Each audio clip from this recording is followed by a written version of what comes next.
Sahabat YKB GKI, jumpa kembali dengan saya Pendeta Mestika Hulu dalam acara Ngulik Alkitab.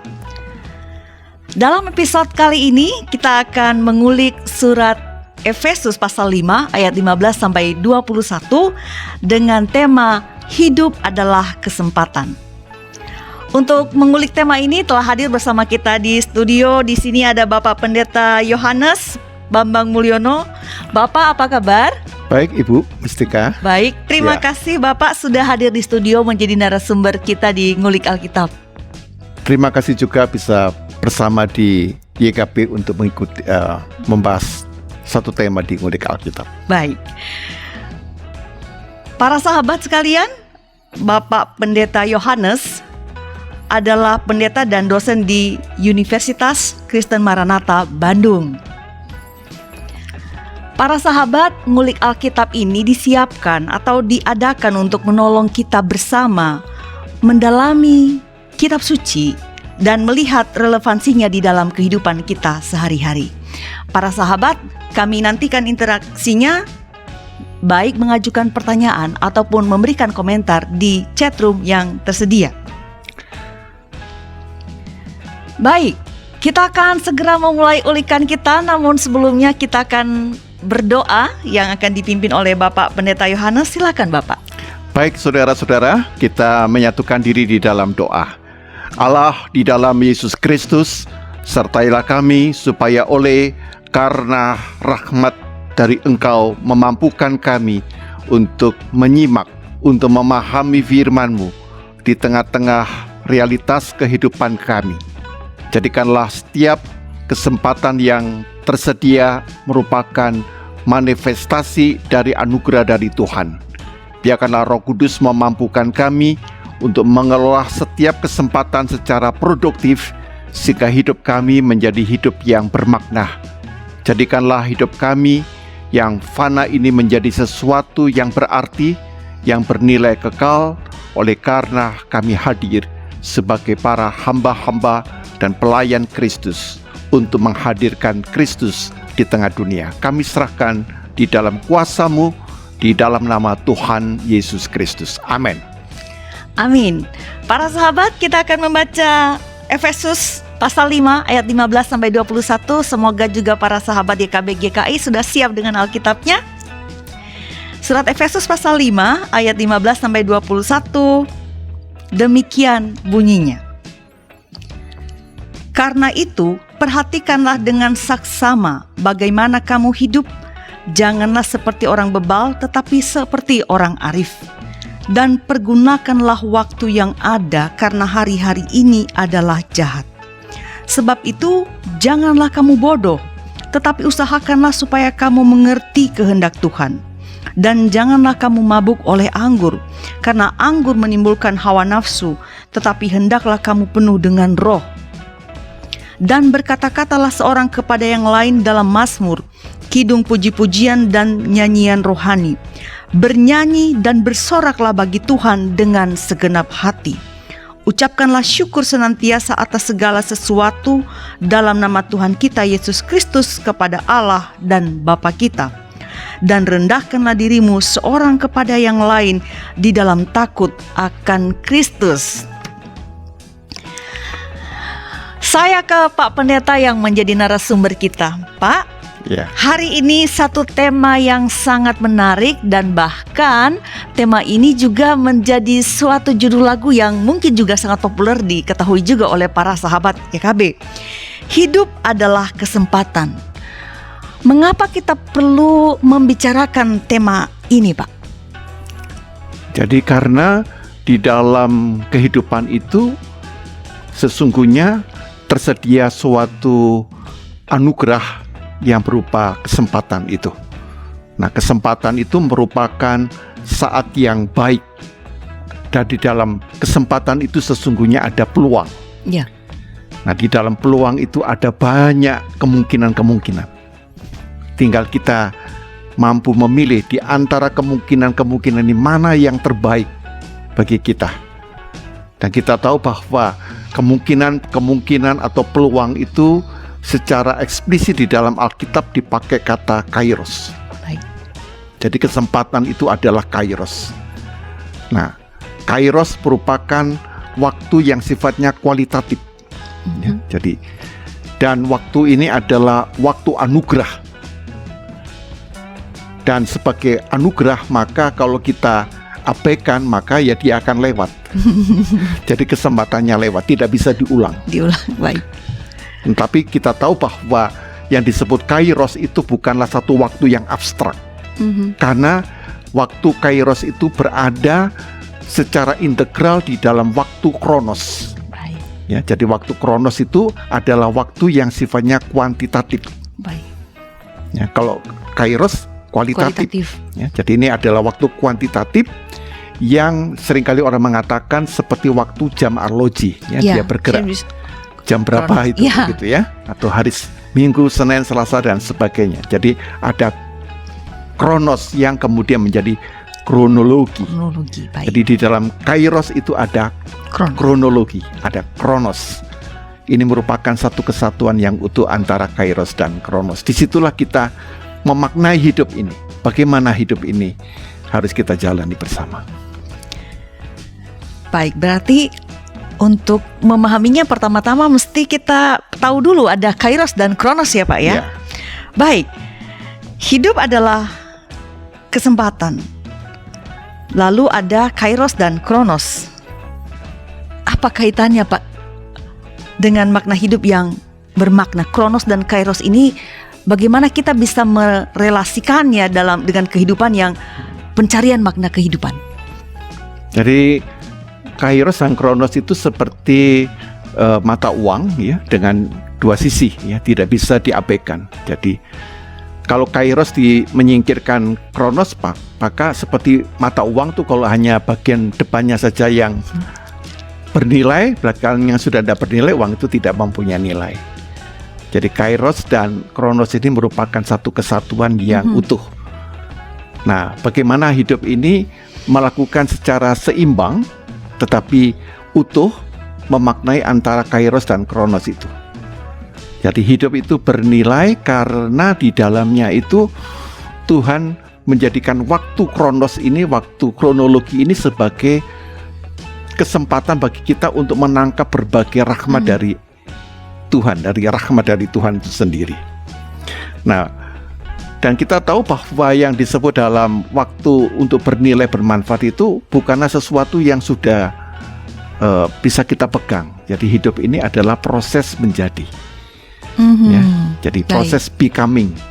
Baik. Jadi tidak ada di antara kita itu yang sudah selesai ya. Setiap momen ini selalu becoming. Ya. Tinggal kita mau nggak mau menjadi manusia yang menjadi. Ya. Ya kadang-kadang kita sudah merasa sudah selesai. Sudah puas gitu ya Pak. Sudah puas diri. Ya. Sikap puas ini yang menyebabkan kita takabur sehingga kita tidak mampu untuk menangkap berbagai persoalan, tidak bisa menangkap krisis secara tepat. Jadi dalam waktu ini ada juga krisis ya Pak ya. Oke. Lalu bagaimana kita supaya bisa bisa menangkap krisis itu Pak? Jadi bisa memahaminya begitu. Jadi kita seringkali memandang krisis itu negatif. Ya. Padahal di dalam setiap krisis itu sebenarnya ada kairos. Ya, itu saya ada kualitasnya ya. Ada kualitasnya. Baik. Jadi orang seringkali itu sudah merasa sedih, putus asa oleh karena ada krisis. Ya. Padahal di dalam setiap krisis itu ada peluang. Itu ada satu kata di dalam bahasa Mandarin ya. Saya kira bahasa ini walaupun itu tidak otomatis berkaitan dengan Alkitab, tetapi mencerminkan nilai Alkitab. Yaitu kata weji. Oke, Pak, kenapa kata itu yang dipilih? Ya, kenapa weji? Karena weji ya, tulisannya W-E-I ya, dan kata Ji. Jadi kata krisis itu bahasa Mandarinnya adalah weji. Weji. Nah, W itu adalah bahaya, danger. Oke. Ya. Nah, Ji itu adalah peluang. Oh, jadi itu pun berpasangan seperti kairos dan kronos berpasangan. Wei dan Ji juga bahaya dan peluang juga berdampingan begitu Pak. Jadi justru di dalam setiap bahaya, setiap krisis itu ada peluang. Nah, jadi justru setiap kali ada krisis itu kita harus menangkap, wah jangan-jangan di sini ada berkat, ini ada anugerah gitu. Ya. Jadi ada sebuah peluang yang dapat kita peroleh gitu. Nah, WG ini kalau kita tangkap, maka kemampuan itu kita bisa menangkap blessing in disguise. Ada berkat yang tidak diduga-duga, gitu. Jadi jangan putus asa dulu. Nah, mata iman melihat bahwa krisis ini ada peluang. Jadi kalau orang yang tidak beriman, dia sudah melihat masalahnya dulu, dia sudah menyerah. Nah, justru di sini kan Pak, kemampuan untuk bisa melihat kairos di balik kronos ini kan memang tidak mudah kan Pak? Iya, jadi memang tidak selalu mudah. Tetapi mata iman itu memampukan kita untuk melihat karya Tuhan di dalam krisis, di dalam danger, di dalam bahaya itu. Iman itu mampu melihat di situ. Iman mampu melihat hal baik di balik bahaya. Oke, tadi Pak Pendeta Yohanes sudah menjelaskan mengenai satu kata krisis dalam bahasa Mandarin, Weiji, Wei bahaya, dan kemudian Ji adalah peluang. Nah, kalau Bapak sudah menjelaskan satu kata itu, apakah juga ada ungkapan lain atau pendapat lain yang mesti kita lihat juga mengenai Kronos, Kairos, dan tentang bagaimana menyikapi krisis, Pak? Ada tokoh jadi, atau bagaimana? Misalnya tadi kan dari Mandarin ya. Tapi saya coba pembahasan ini coba mengenai sedikit filsafat ya. Jadi ada filsafat dari Friedrich Nietzsche ya. Nah, Nietzsche ini filsuf yang cukup terkenal ya di Jerman. Nah, dia membagi manusia itu di dalam dua kelompok. Ya. Nah, tinggal saudara nanti masuk kelompok yang mana. Kalau dua ya, Kairos, Kronos, Wei, dan Ji, dan nah, ini ada dua kelompok manusia, namanya Herren moral dan Herden moral. Nah, filsuf mengatakan bahwa Herren moral itu adalah orang-orang yang mempunyai sifat-sifat atau karakter. Herren itu tuan, ya, dia adalah master. Atau orang yang Herden, ya, Herden moral itu mental budak, mental kawanan. Jadi ini yang satu mental master tuan, yang satu mental budak. Nah, mental tuan ini adalah mental yang mandiri, yang kreatif, yang berani menghadapi tekanan, persoalan. Dia menyikapi krisis sebagai kesempatan untuk dikelola. Tetapi kalau Herren moral ini belum apa-apa sudah menyerah, bersungut-sungut, ya, lalu iri hati melihat orang lain berhasil, ya, menempatkan diri sebagai korban, ya, jadi tidak tangguh. Nah, seringkali kehidupan orang Kristen tanpa Kristus dia akan jatuh kepada Herden moral, ya, moral kawanan, moral budak. Seharusnya orang yang di dalam Kristus itu memiliki Herren moral, ya, moral seorang yang yang bisa menguasai, yang mengatasi setiap masalah dengan baik. Ini menarik saya kira Pak. Hanya satu huruf, Herren dan Herden. Jadi satu huruf saja untuk bisa membedakan kita mental apa yang kita miliki. Dan saya kira itu sangat menarik juga. Satu langkah saja untuk memulai satu perubahan itu juga, satu langkah pertama itu penting ya Pak ya. Satu kata penting, mengandung makna pada langkah kita. Yang kemana tadi ya? Ke arah mana kita? Begitu.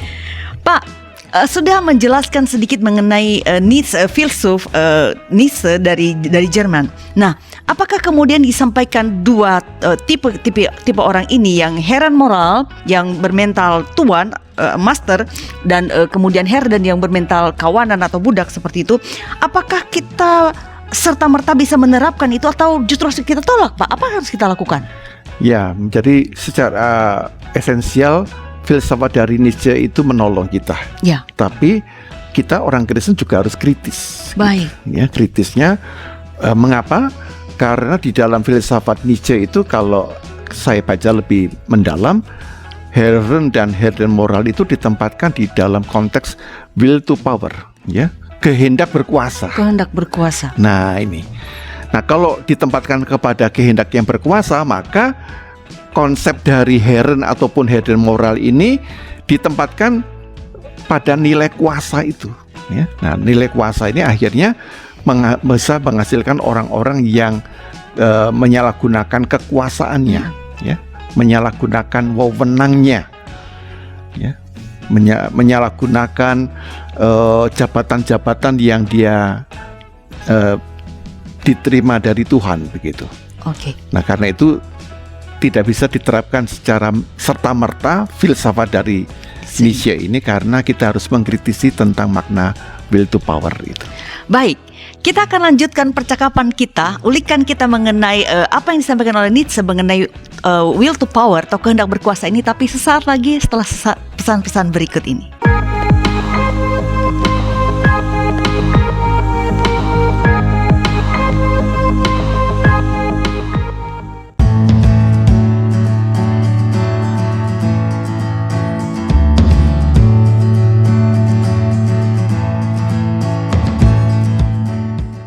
Untuk kegiatan apapun yang dilakukan oleh badan pelayanan yang manapun juga pasti membutuhkan dukungan. Salah satunya adalah dukungan dana. Oleh karena itu, YKB GKI Media juga membutuhkan dukungan dana dari kita semua.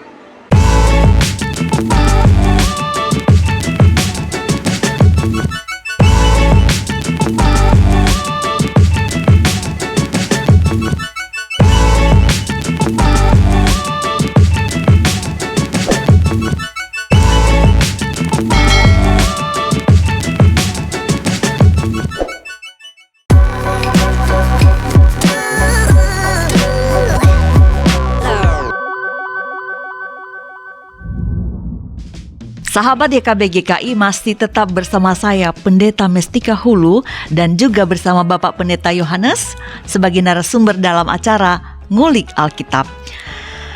Bagi para sahabat yang baru saja bergabung, kami informasikan bahwa saat ini kita sedang mengulik tema Hidup adalah Kesempatan, dan kita mengulik Efesus 5 ayat 15 sampai dengan 21. Para sahabat yang ingin berinteraksi dengan kami dapat memberikan komentar ataupun bertanya di chatroom yang tersedia. Kita melanjutkan ulikan kita. Saya kembali ke Pak Pendeta.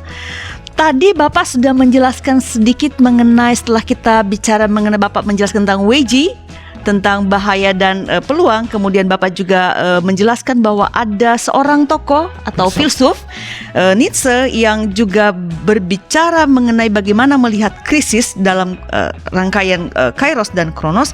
Nah, Bapak menyebutkan bahwa Nietzsche ini bicara mengenai kecenderungan atau kehendak berkuasa, will to power, sehingga membedakan ada dua tipe orang, heren moral dan herden moral. Nah, Pak, apakah kemudian yang disampaikan ini bisa, tadi Bapak katakan kita harus kritisi. Nah, kemudian setelah dikritisi berarti sudah aman untuk dilakukan, Pak? Atau bagaimana ini? Ya, mengkritisi itu artinya kita senantiasa mampu melihat sesuatu yang disampaikan itu apakah mempunyai nilai yang tepat secara iman di dalam penghayatan kita, ya. Baik. Kepada Kristus, apakah yang nilai ini sesuai begitu. Ya. Nah, will to power yang dikatakan oleh Nietzsche tentunya tidak tepat dalam nilai iman Kristen, ya. Karena untuk menghadapi krisis bukan yang ditekankan untuk will to power, ya. Karena will to power itu nanti kita akan yang dibayangkan seperti konsep filsafat dari Nietzsche itu, kita dengan kekuatan kita bisa menjadi dua peran gitu, ya. Misalnya yang pertama adalah peran sebagai pemburu, ya, karena saya pemburu hunter itu dia merasa punya kecepatan, dia punya keahlian, ya, seperti seekor harimau, ya, dia merasa dirinya kuat dan dia punya kecepatan, nanti dia mengejar binatang-binatang yang bisa dianggap menjadi mangsanya. Ya. Nah, karena itu konsep will to power bukan di dalam konsep seperti harimau itu, pemburu itu. Ya. Nah, kalau itu yang terjadi, maka siapa yang kuat dialah yang menang, begitu. Ya. Maka hidup ini ditentukan oleh sejauh mana siapa yang mempunyai kekuatan, mempunyai kekuasaan itu. Nah, Nah, itu tentunya tidak bernilai. Tetapi juga ada yang harus kita hati-hati, will to power yang tampaknya soft tetapi mematikan. Ya, jadi bentuknya sih soft tapi mematikan. Mungkin lebih bahaya juga nih, Pak. Iya, ya, jadi saya menyebutnya yang pertama itu pemburu, yang kedua itu penjebak. Oke. Ya, jadi penjebak ya. Nah, penjebak ini kalau ini harimau, yang kedua ini penjebak ini saya gambarkan seperti laba-laba. Ya. Nah, laba-laba ini untuk jebaknya dia buat itu ya, semacam jaring-jaring itu. Ya. Dan dia tidak memburu, dia menunggu. Siapa yang mendatangi jaringnya ini ya ketangkap, baru dia mangsa gitu. Iya, iya. Ya. Jadi di dalam kehidupan modern ini banyak orang yang tidak menjadi pemburu tetapi menjadi laba-laba, penjebak. Nah, jaring-jaring ini sebenarnya kita bentuknya lebih keren ya, karena itu jaring-jaring ini bisa pakai kekuatan ekonomi, bisa menggunakan jabatan akademik ya, atau jabatan di dalam status sosial, ataupun juga kemampuan menggunakan teknologi, tapi semuanya pakai jaring-jaring. Siapa yang bisa masuk di dalam jaring ini baru saya mangsa begitu. Nah, dua konsep antara pemburu dan penjebak ini bukanlah tepat untuk memaknai hidup sebagai kesempatan. Karena makna yang sangat indah mungkin bisa kita lihat di dalam firman Tuhan. Ibu Mestika bisa membaca di dalam Efesus pasal 5 ayat 19. Baik, Efesus pasal 5 ayat 19 saya baca kembali.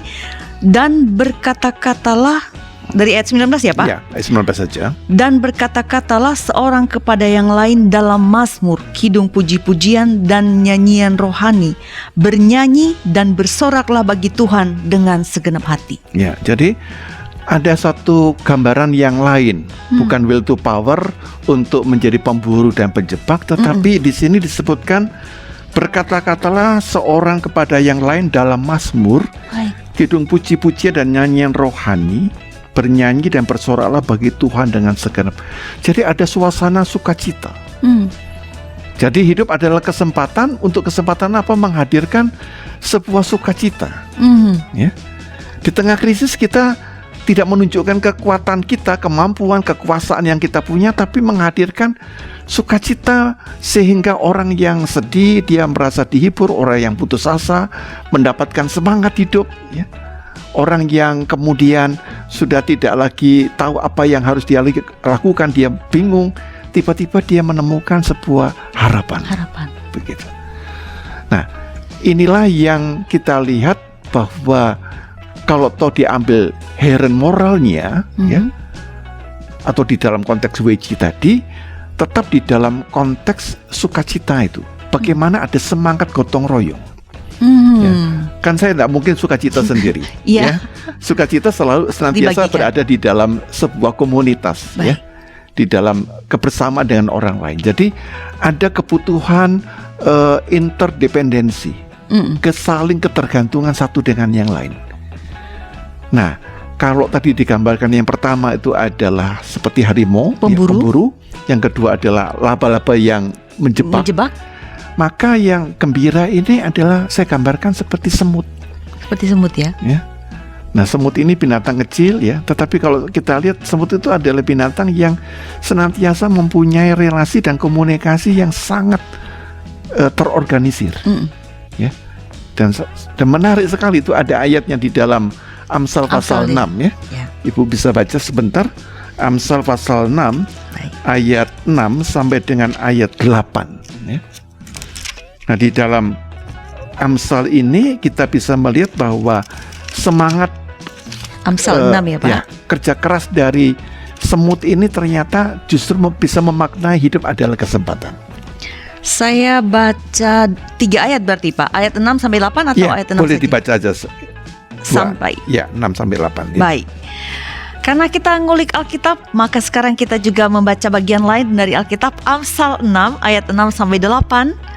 Hai pemalas, pergilah kepada semut, perhatikanlah lakunya dan jadilah bijak.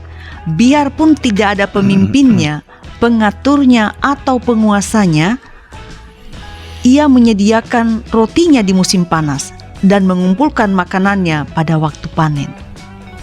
Ya, Tertib ya Pak? jadi satu gambaran yang menarik ya.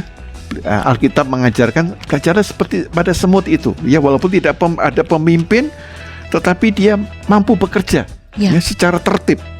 Dan dia bisa mengantisipasi ada perubahan cuaca. Ya. Ada masalah krisis, dia sudah siapkan dulu makanan yang dia butuhkan itu. Maka di dalam konteks inilah kita bisa melihat bahwa untuk ke arah yang saya sebutkan ini ya, interdependensi yang kreatif transformatif itu, Ya. saya menyebutkan kebutuhan praksis Kebutuhan praksis. transformatif ya. Jadi kata praksis ini bukan kata praktis ya. Mhm. Jadi di sini ada kata praxis ya, praksis. Nah, kata praksis ini mempunyai makna yang cukup dalam, Bu. Ya, bahkan hidup kita seharusnya agar bisa memaknai kairos dan kronos itu dengan tepat. Ya. Itu seharusnya kita punya spiritualitas praksis. Mhm. Apa maksudnya spiritualitas praksis dan bagaimana menghadirkan itu Pak? Jadi praksis itu, di dalam kata praksis itu senantiasa mengandung refleksi dan aksi. Jadi di dalam setiap refleksi dia akan mewujudkannya dalam tindakan. Ya. Lalu di dalam setiap tindakan pasti didasari oleh refleksi. Jadi karena itu dua kata ini ya, di dalam kata praksis itu menolong orang untuk senantiasa sebelum bertindak itu berpikir secara mendalam. Jadi refleksi itu bukan sekedar berpikir. Ya. Ada suatu perenungan yang mendalam. Sehingga tindakan kita ketika mau kita sampaikan, apakah itu bahkan termasuk bercanda sekalipun, itu harus kita pikirkan, karena belum tentu yang kita maksudkan lucu ya, Lucu bagi orang lain itu menjadi lucu Ya, ya, bisa saja melukai Betul. ya. Jadi itu semuanya dipikirkan dengan sangat mendalam tanpa bermaksud kita lalu menjadi orang yang terlalu serius, bukan begitu maksudnya. Karena terlalu merenungkan mendalam akhirnya kita sampai lupa tersenyum kan begitu. Lupa bergembira ya Pak lupa ya. bergembira kan, pada semangatnya kan Iya, gembira kan. gembira, iya, betul. Ya, sukacita kan. Sukacita, Tapi iya. yang saya masukkan itu perenungan yang mendalam dalam pengertian yang sifatnya perenungan yang meditatif, yang hening ya. Jadi kadang-kadang kekristenan itu kehilangan satu nilai keheningan. Nilai keheningan. Ya. Kita hidup di zaman yang serba cepat Pak. Ya. Jadi untuk mengheningkan diri memang tampaknya butuh sebuah upaya. Sebuah upaya, betul Bu. Upaya itu harus dilakukan, tetapi keheningan itu sebenarnya adalah sebuah model spiritualitas. Jadi kita bisa saja hening di tengah-tengah keramaian. Di Baik. tengah-tengah kesibukan. Baik. Bahkan di tengah-tengah lingkungan yang sedang panik, kita bisa tetap hening gitu ya. Nah biasanya kalau hening itu hasilnya adalah bening. Bening, ya bening, ya. Jadi kalau orang ini hening, lalu dia bening Bening. ya. Jadi kalau bening itu seperti air yang jernih ya. Ya, pemikirannya bening. Pemikirannya itu. Jadi kalau seperti air terjun itu ya, Ya. dia jernih, bening itu kalau jatuh ke batu pun dia tetap jernih. Jernih. Hasilnya, outputnya Tetap jernih. Jernih. Ya. Walaupun Oke. dihempaskan itu dia tetap jernih. Iya, Gitu. baik. Nah itulah yang saya masukkan dengan praksis. Nah praksis yang di dalamnya ada refleksi dan aksi itulah yang membuat orang menjadi bijaksana. Ada hikmat. Jadi hikmat ditemukan di dalam praksis. Hikmat ditemukan dalam praksis. Ya. Balik lagi itu kairos. Menemukan kairos dalam kronos. Nah. Apa ada korelasinya begitu Pak? Apa itu yang dimaksud? Kalau ini kairos dan kronos ini merupakan sebuah dimensi waktu itu. Baik. Nah, kalau ini adalah merupakan actionnya. Actionnya, baik. Ya, tapi action yang didasari oleh refleksi dan refleksi yang didasari oleh aksi didasari oleh refleksi didasari oleh aksi. Lalu dia menghasilkan hikmat, menghasilkan wisdom begitu. Baik, Pak. Tadi saya balik sedikit begitu ya. Setelah menjelaskan ada will to power-nya Nietzsche begitu, bahwa kemudian orang dikategorikan dua, sehingga ada yang harus diwaspadai, pemburu seperti katakan, dan kalau Harimau. terang-terangan begitu harimau kita gampang waspadanya ya Pak ya. Tapi kalau tipenya seperti penjebak gitu, Lepas. soft, kita agak susah untuk waspada. Nah, Bapak menyebutkan tadi bahwa untuk menyikapi hal seperti itu kita perlu hidup dalam relasi, menghadirkan gotong royong, dan gotong royong itu adalah karakter bangsa kita sebetulnya ya Pak. Ya. Dan sekarang juga semakin entah mau bilang semakin luntur, tapi juga coba dibangkitkan kembali. Ya. Nah, Pak, setelah kita melihat hal itu, kita juga menyadari kenyataan bahwa hidup dalam relasi bukanlah sebuah hal yang mudah ya Pak ya. Betul. Karena dibutuhkan baik itu kebesaran hati. Karena berbeda ya Pak ya, anak kembar sekalipun kan tidak bisa sama persis. Sama. Ya. Persis.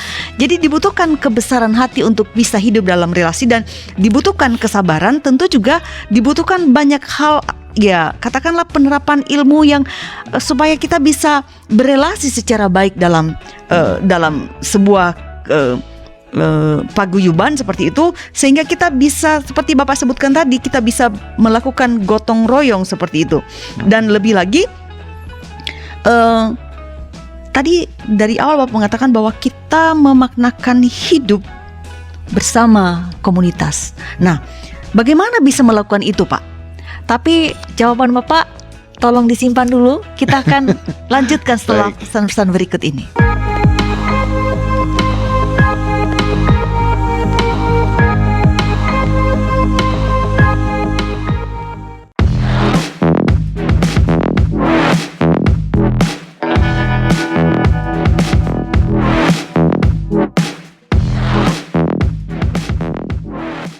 YKB GKI Media membutuhkan dukungan doa kita, membutuhkan keterlibatan kita, membutuhkan dukungan dana dari kita semua.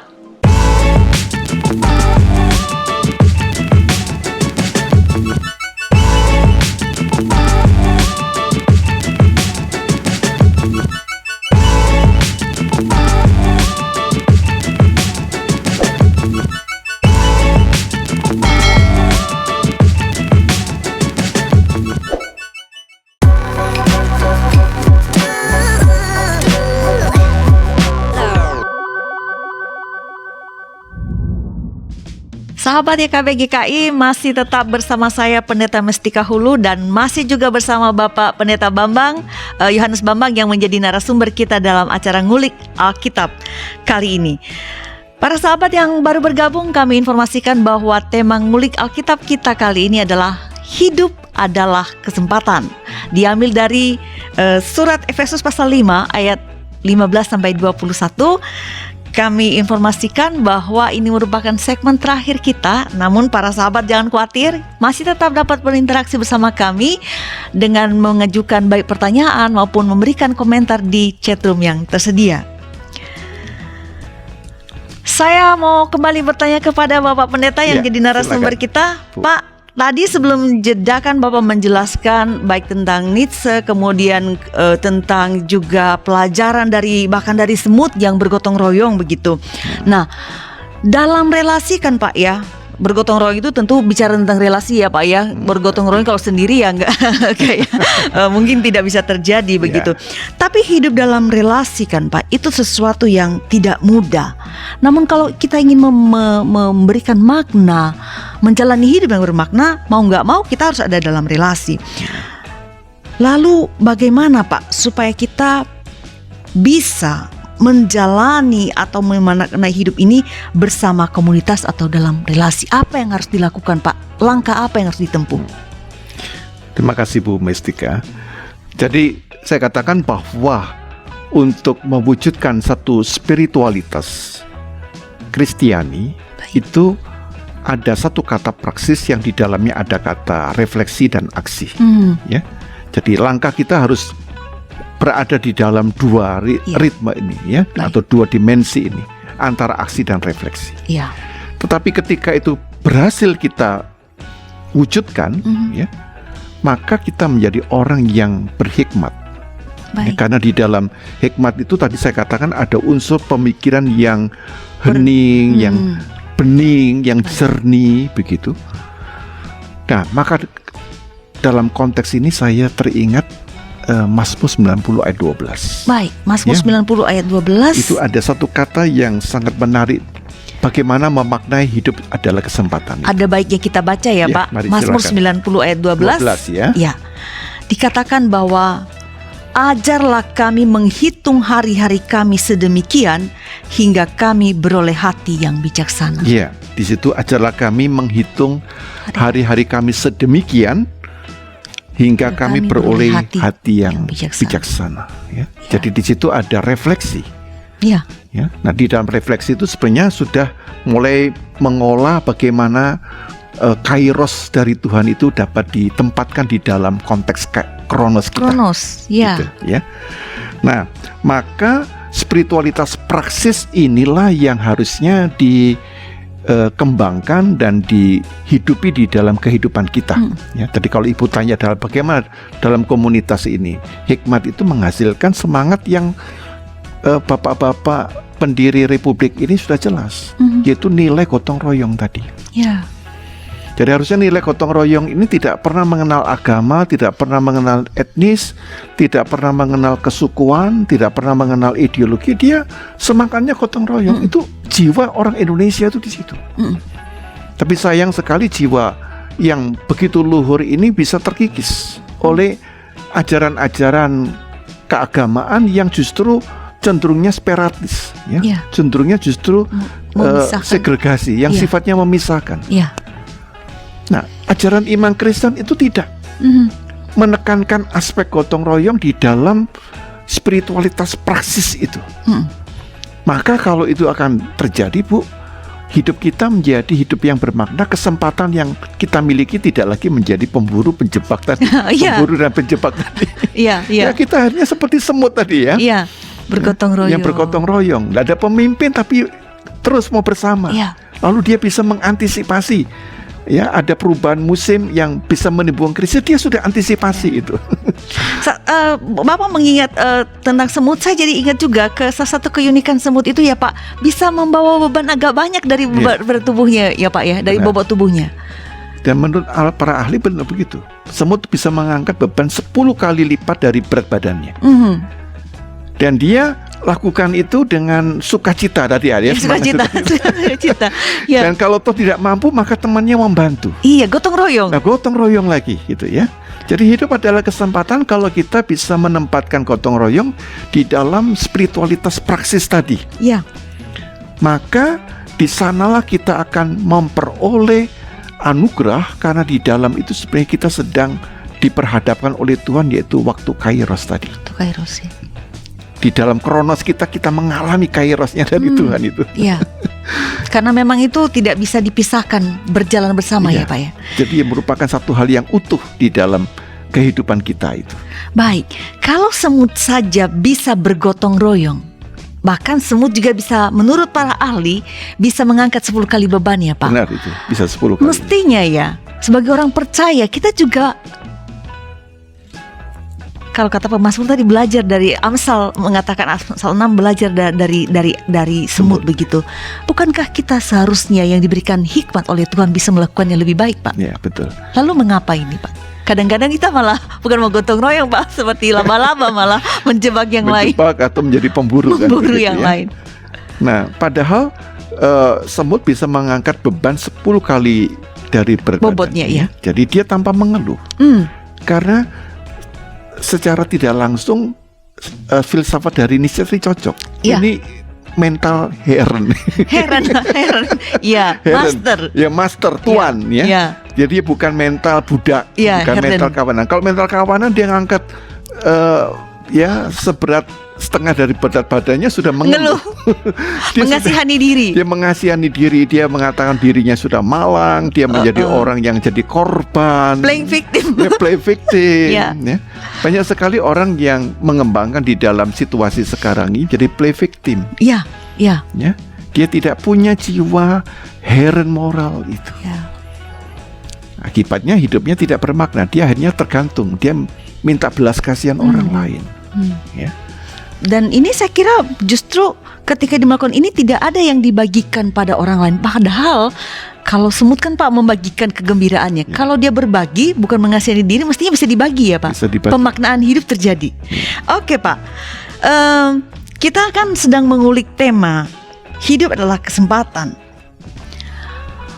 Ada lagunya loh Pak. Masa itu? Ada. Oh ya, saya agak Hidup lupa. ini adalah kesempatan. Oh, Tapi iya, kita iya, tidak sedang mengulik lagu itu. Kita sedang mengulik Efesus 5 ayat 15 sampai dengan 21. Ya. Tadi di awal saya buka dengan pertanyaan, Pak, mengapa perlu sekali memahami bahwa hidup adalah kesempatan, bahwa hidup adalah anugerah Allah. Dan ketika kita sudah memahami bahwa hidup adalah kesempatan karena ini adalah anugerah Allah, apa relevansinya? Apa yang kemudian menjadi sesuatu yang dapat mendorong kita menjalani kehidupan sebagai orang percaya dengan lebih baik, Pak? Jadi bisa diulangi pada poin tekanan yang Ibu maksudkan tadi apa? Hidup adalah kesempatan. Benar. Hidup adalah anugerah Allah. Kenapa kita perlu memahami ini? Dan kalau kita sudah memahami bahwa hidup adalah kesempatan, bagaimana kita bisa merealisasikannya, menunjukkannya dalam hidup sehari-hari? Oh ya, ya. Jadi ini sangat menarik bahwa saat kita itu mengenal Kristus, sebenarnya kita sudah mengalami perubahan atau arah orientasi yang sama sekali berbeda, Ibu. Ya. Kesempatan yang kita hayati sebelum mengenal Kristus dan sesudah mengenal Kristus itu sama sekali berbeda. Baik. Ya. Jadi percaya pada Kristus itu justru bisa memaknai kesempatan secara lebih spesifik, bahkan dengan nilai kebaruan. Nah, nilai kebaruan yang apa? Itu sangat menarik. Saya dalam teks kita bisa dibacakan di dalam Efesus 5 ayat 16, Ibu ya. Efesus 5 Efesus ayat pasal 5 ayat 16 ya. Satu ayat saja. Iya, ayat. Baik, saya bacakan kembali. Dan pergunakanlah waktu yang ada karena hari-hari ini adalah jahat. Ya, pergunakanlah waktu yang ada. Ya. Nah, saya baru setelah coba melihat dalam teks asli ya, ini kita mau coba tahu artinya apa. Itu tampaknya terjemahan kita ada yang hilang, Bu. Tidak pas ya? Tidak pas ya, Baik. karena kita tahu bahasa itu tidak mudah untuk mentranslate ya. Betul. Tetapi kata pergunakan ya, dari kata exagorazo menoi ya. Jadi exagorazo itu pakai jet ya, so-nya itu pakai Iya. jet so menoi ya, dari kata exagorazo. Nah, exagorazo menoi ton kairon ya. Jadi pergunakanlah waktu yang ada. Jadi exagorazo itu ternyata terjemahannya itu bukan pergunakan. Harusnya apa itu, Pak? Jadi exagorazo menoi itu dari kata exagorazo, yaitu kata menebus, Menebus. menyelamatkan. Baik. Dan itu ternyata sangat kuat di dalam terjemahan King James Version. Dia menerjemahkan exagorazo ton kairon itu dengan kata redeeming the time. Redeeming the time. Jadi penebusan waktu. Penebusan waktu. Jadi redeeming. Ya. Jadi kata pergunakanlah sesuatu yang terlalu ya biasa gitu ya. Ya. Tapi kata redeeming berarti menggunakan kesempatan ya, menggunakan kairos. Di dalam konteks kairos ini kita harus menempatkannya di dalam perspektif penebusan Kristus maksudnya ya. Sehingga apa yang kita lakukan itu merupakan buah karya dari wafat dan kebangkitan Kristus yang menebus itu. Ya. Maka dalam konteks redeeming the time itu ya, penebusan itu atau penyelamatan di dalam waktu itulah, maka kesempatan ini menjadi sebuah media di mana kita itu menjadi orang-orang yang memang mau memberikan ya. Jadi kalau semut itu hanya berbagi tenaga Ya. ya. Tapi kalau di sini redeeming ini The time. ada sesuatu yang lebih mendalam, berbagi hidup. Berbagi hidup. Ada sesuatu, ada sharing our life ya di dalam kehidupan ini. Seperti Yesus itu memberikan nyawanya. Ya.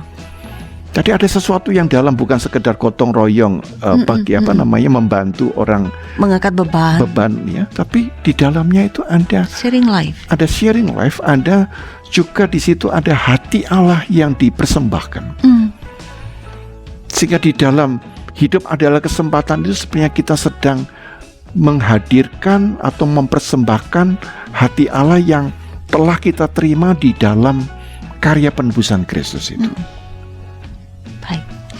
Saya kira itu perlu digarisbawahi ya Pak. Sedikit yang saya baca ulang ayat 16 karena bagi saya sendiri ini menarik begitu. Pergunakanlah waktu yang ada karena hari-hari ini adalah jahat. Bahwa bukan hanya sekedar dipergunakan, tapi pelurusan makna bahwa ini dikaitkan dengan penebusan Kristus menjadi sesuatu yang lebih berbobot, lebih bernilai, bahwa di dalamnya kita mesti berbagi hidup. Dan sekali lagi Pak, dalam yang saya tangkap itu tidak mudah juga berbagi hidup dengan yang lain Pak. Memberikan nyawa, berkorban, menjadi seorang sahabat, sesuatu yang tidak mudah. Lalu bagaimana supaya kita walaupun belum sempurna ya Pak, bagaimana supaya kita punya kesediaan berbagi hidup itu Pak, terutama di era sekarang ini ketika orang cenderung malah melihat pada dirinya sendiri. Apa yang harus dilakukan Pak? Jadi kita memang oleh dosa atau kedagingan kita terjebak oleh kedirian kita. Ya. Sehingga dunia di dalam era sekarang itu kan dunia orang sedang melihat dirinya terus begitu kan. Kalau orang tidak hati-hati nanti semuanya pakai digital yang sifatnya pakai online, maka orang tidak lagi bisa saling mengenal ya. Ya betul. Ya, orang bisa terjebak terus di dalam cermin dirinya kan begitu kan. Nah, kadang-kadang zaman juga bisa membentuk kita kepada orang-orang yang menjadi sangat individualistis ya. Jadi memikirkan diri sendiri begitu. Tetapi dunia kita ini adalah dunia yang ditebus oleh Kristus, karena itu kata interdependensi itu menjadi kata kunci. Kita tidak bisa hidup sendiri, tidak bisa. Kita bisa memenuhi makanan kita sendirian, bisa bekerja sendirian, tetapi ada satu hal, batin kita ini adalah batin yang membutuhkan kehadiran orang lain. Karena itu nilai kesepian, masalah kesepian itu menjadi masalah yang sangat berbahaya. Sehingga mengapa ada orang yang tampaknya bahagia, tampaknya dia sukses, tapi tiba-tiba dia bunuh diri, ya? Karena dia kehilangan makna hidup tadi. Nah, makna hidup itu ditemukan ketika ada relasi personal begini, ya. Nah, inilah makna dari redeeming the time itu. Jadi kita tidak boleh menunggu seperti tadi laba-laba tadi menunggu mangsa. Kapan dia datang ke sini? Kita atau seperti harimau yang memburu, ya. Atau mungkin yang lebih bagus tadi adalah semut yang bergotong royong. Tetapi kita adalah mau berinisiatif untuk mulai membuka diri, menyapa. Ada nilai empati. Nah, di dalam empati itu ada sesuatu yang lebih dalam lagi, namanya compassion. Bela rasa. Nah, bela rasa itu kan roh dari redeeming tadi. Dari exagorazo itu rohnya itu. Roh untuk menebus itu, ya, memberikan penebusan Tuhan itu. Nah, maka saya boleh mengatakan bahwa konsep penebusan Kristus itu dibutuhkan oleh bukan orang Kristen, seluruh orang Indonesia, seluruh umat manusia. Kekristenan itu sangat dibutuhkan oleh nilai-nilainya itu oleh bangsa dan masyarakat kita Indonesia. Karena itu memang jiwa yang paling kuat, roh yang paling menonjol, penebusan itu. Nah, semoga makna dari kesempatan ini makin lebih spesifik. Pada redeeming the time tadi. Baik. Kita hampir di akhir ngulik Alkitab kita. Hidup adalah kesempatan. Sebab sekali lagi ini anugerah Allah. Lalu Pak, satu pertanyaan lagi saya kira sebelum kita mau mengakhiri ngulik Alkitab kita. Apa yang dapat mendorong apa yang dapat memotivasi kita untuk senantiasa mampu melihat dan memanfaatkan kesempatan hidup ini sebaik mungkin. Bukankah Pak, tadi kita sudah membaca juga Mazmur 90 ayat 12, seluruh makhluk itu, yang namanya makhluk Pak, punya batasan waktu, limitasi. Ini sekaligus nanti menjadi pesan kepada para sahabat YKB, bagaimana kita bisa memiliki kepekaan bahwa hidup ini bermakna, sehingga saya mau terus-menerus juga memanfaatkan hidup secara baik. Yang Bapak tadi sempat katakan juga, saya mau sharing life pada orang lain, karena hidup ini ada batasnya. Apa yang harus saya lakukan, apa yang harus para sahabat YKB lakukan, Pak? Kita lupa bahwa eksistensi kita, keberadaan kita itu berada di dalam waktu yang terbatas. Ya. Kesempatan kita ini terbatas. Justru terbatas itu membuat kita menjadi ingin melakukan yang terbaik. Seperti kita ya Pak, cuma dibatasi sekian menit ya. Oke Pak. Nah, gunakanlah waktu itu. Iya, baik. Jadi bagaimana di dalam waktu yang fana itu kita sadar, nah keterbatasan akhirnya karena limitnya terbatas, kita harus efisien, kita harus efektif. Maka di sana ada nilai kualitas. Gitu. Jadi marilah kita gunakanlah waktu dan hidup kita yang terbatas ini untuk melakukan sesuatu yang berkualitas. Dan berkualitas ini ada ukurannya. Ukurannya adalah karya penebusan Kristus. Jadi gunakanlah waktu yang ada ini mulai untuk mengasihi orang-orang yang mungkin selama ini kita abaikan. Ya.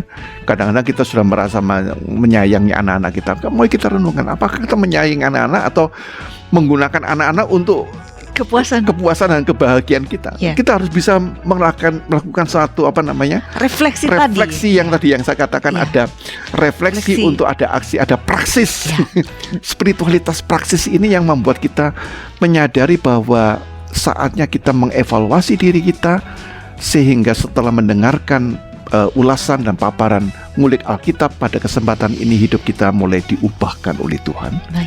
Sehingga hidup kita yang fana dan terbatas ini dipakai oleh Tuhan menghadirkan anugerahnya, rahmatnya, kairosnya, sehingga sesama yang lemah kita teguhkan, mereka yang putus asa mereka menemukan pengharapan, dan setiap orang yang berjumpa dengan kita, mereka menemukan hidup mereka menjadi berarti.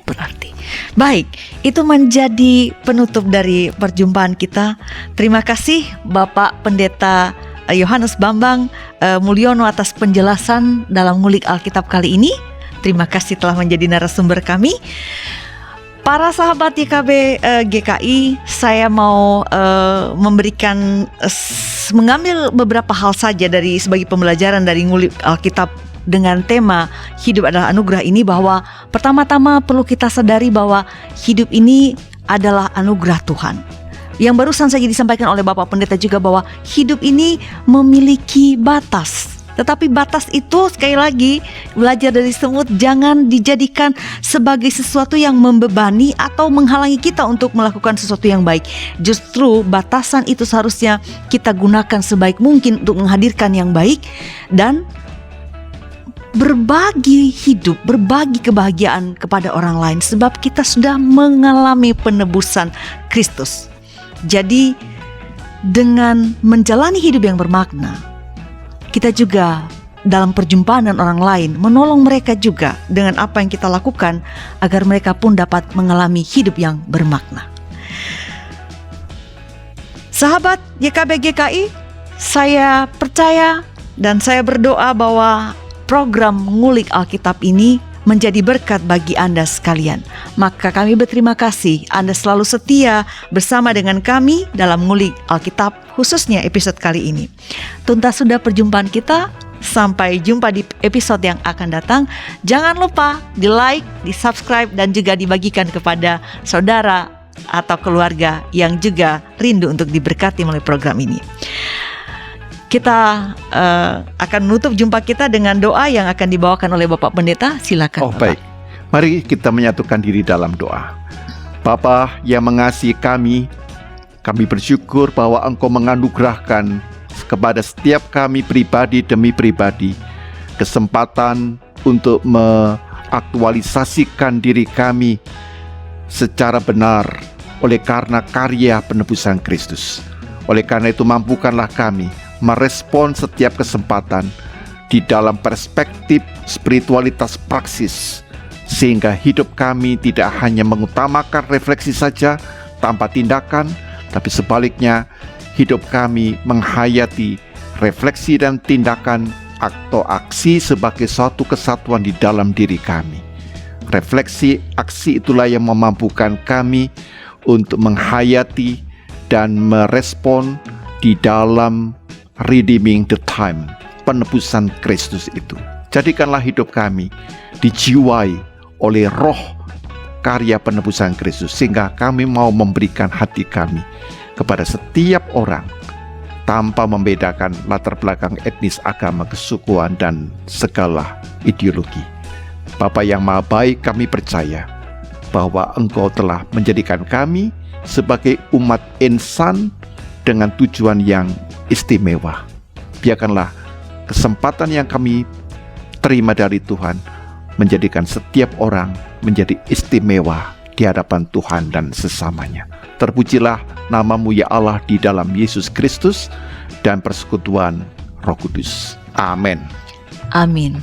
Untuk kegiatan apapun yang dilakukan oleh badan pelayanan yang manapun juga pasti membutuhkan dukungan. Salah satunya adalah dukungan dana. Oleh karena itu, YKB GKI Media juga membutuhkan dukungan dana dari kita semua.